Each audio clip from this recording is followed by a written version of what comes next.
lucky to be existing at a time where content is being produced in all kinds of platforms. From the classic theatre-going experience to the growth of impressive content being available at the tip of our finger, with spectacular ventures like Delhi Crime and Sacred Games, now I had the privilege to watch the 7-episode web series titled Bard of Blood. Being produced by Red Chillies Entertainment in collaboration with Netflix, the compelling web series stars notable stars from the film industry that have never shied away from taking risks. Emraan Hashmi, Sobhita Dhulipala, Vineet Kumar Singh, Jaideep Ahlawat and Kirti Koladi. All the talent is known to take unconventional and out-of-the-box routes with respect to the choice of films they are involved in. The 7-episode web series, which is based on the 2015 novel of the same name written by Bilal Siddiqui, is not only engaging but will make you truly appreciate the creators and the talent involved in the project. Here's me telling you the good and underwhelming aspects of the web series so that you can take the ultimate decision to invest your time in it or not. But before that, let's get into the premise of the web series. So the web series focuses on the life of Kabir Anand, a capable ex-agent from the Indian intelligence wing, and how his past working on the ground comes back to haunt him. Kabir, currently finding his place as a Shakespeare teacher in Mumbai, gets called upon a mission to rescue Indian agents from the geographically and politically sensitive area of Balochistan in Pakistan. How a team of 3 Indian agents is created for the rescue mission and consistently revisit what actually transpired on Kabir's mission 10 years prior is what the web series focuses on. The underwhelming aspects. The geopolitical treatment. It is always extremely tricky to deal with political issues that are still relevant and debated today. Bard of Blood presents a premise where Indian agents enter Balochistan to rescue their already captured brothers. Where geographically the creators have presented an impressive product, specifically with respect to the timeline in which the leads as well as antagonists change locations, it on the flip side also presents a black and white portrayal of the multi-layered social and political climate of the area. See, I've come to the realization that no matter which side a film or a web series takes, there will always be factions which will despise the content being presented. Layla and Sacred Games Season 2 will be criticized for being anti-Hindu. Razi will be criticized for being sympathetic towards Pakistanis. And Bard of Blood similarly will be criticized for presenting the sentiments of only a certain section of society of Balochistan. One of the most resource-rich areas yet extremely impoverished. Balochistan is one of the biggest provinces of Pakistan that had a history of rulers and invaders. After its total accession by Pakistan in 1948, there have been several Balochi factions that have protested consistently for the area's autonomy. One side presents this as India's propaganda against Pakistan, making the sentiment much larger than it is. Others actually advertise it as voicing the feelings of Balochis and the ignorance and atrocities to their land. Objectively, however, from a narrative standpoint and without any bias,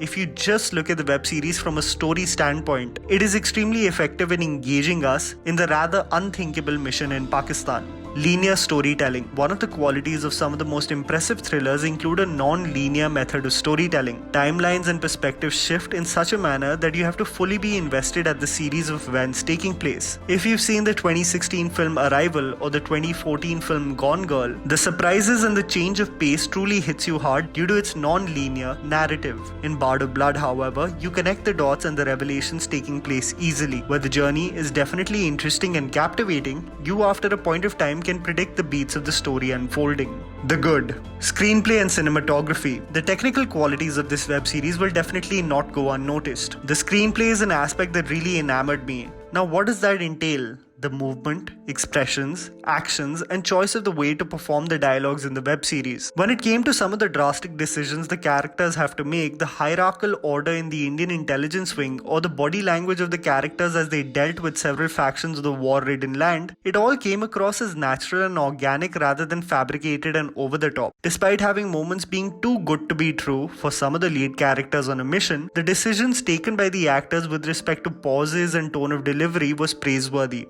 Similarly, the dry but vast landscape of Balochistan is captured beautifully by Chitrandan Das, especially in action sequences including long shots of the actual actors carrying out the moments of combat was extremely refreshing to witness, which brings me to my second point. The action. Ryan Stuz, who is involved in coordinating major sequences across all 7 episodes, has to be appreciated for his work. The man who is known for his work in Captain Marvel and Tiger Zinda Hai has designed sequences with great attention to detail according to the capability of the characters. Kabir is a seasoned veteran in the game, but comes on the ground after 10 years. Therefore, despite his precision with weapons, the individual is rough on the edges with chase sequences and hand-to-hand combat. A creative decision that makes many of the moments real. Vineet's character's skilled yet impulsive demeanor, followed by the rookie behavior of Sobhita's character for the first time on the ground. Each character's action and body language and experience in combat translate perfectly. The realism is also refreshing as several characters often get bruised and battered along the way, rather than seamlessly escaping unscathed. Treatment and relevance. Many reasons why movies are effective and evergreen, living in the hearts of people even after several generations, is the relevance of the subject matter it focuses on. Where a film like Tamasha really influenced the inner angst of any individual wanting to pursue their passion, Rang De Basanti was a film that represented the angst against the corrupt practices of the powerful and influential. What Bard of Blood successfully does is the integration of literary work, specifically Shakespeare, into the real world. The work, which has lived on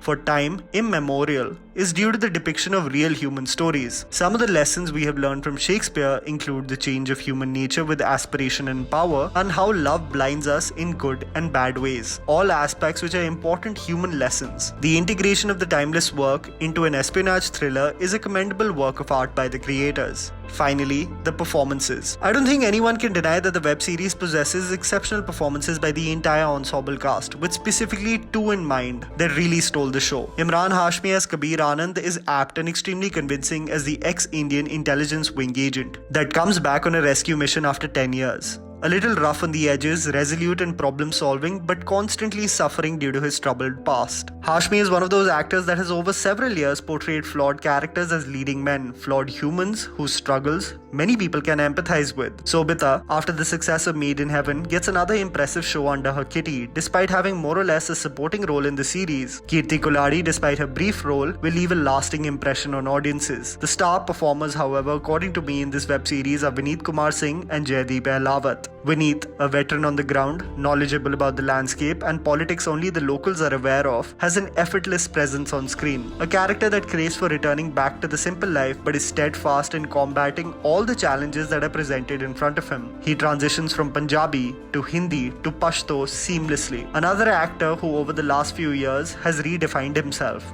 is Jaideep Ahlawat. I will not reveal his role as that would give away important aspects of the story, but since Razi, the man has proven he fits perfectly in the world of espionage thrillers. So I would urge you guys to objectively view the web series rather than holding your social and political biases at the back of your mind, already dismissing a show before it releases. The web series, despite its linear form of storytelling, presents an espionage thriller that has engaging performances and a seamless integration of literary works to a premise in the heart of conflict-ridden Balochistan.